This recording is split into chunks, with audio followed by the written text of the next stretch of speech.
guys, amo na ganun mga dinaugan ko, mga binakabakahan ko saot. Oo, kaya hindi pwede ka kuha sa mga premium kung hindi ka magbakabaka saot.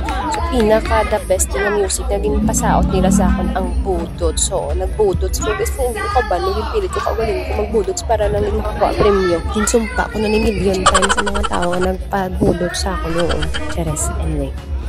Mga dinawagan na siya sa mga upload ko. As you can see, hindi na siya para sa ako. Nag-unboxing ako. Di mo na yung papel ko di sa ila. Mag-unbox ang ilang mga dinawagan kay Avenue. Ako ang may pinakadako nga nakuha nga daog. Oo, pinakamahal din siya nakuha ko. Makita nyo ako sa last video. Amo na ang ako na nadaogan. Ako dyan pinakabongga nga nakadaog sa pinakabongga video premyo.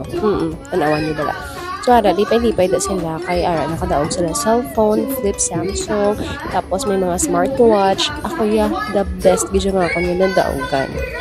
Hindi ko i-forward ang video ha, tapos sa lantaw, hindi na karang nakita ko ano ako, hindi na ugan. Hindi mo kabunggo, so nila ugan, so flip Samsung, at pag-iba na siya.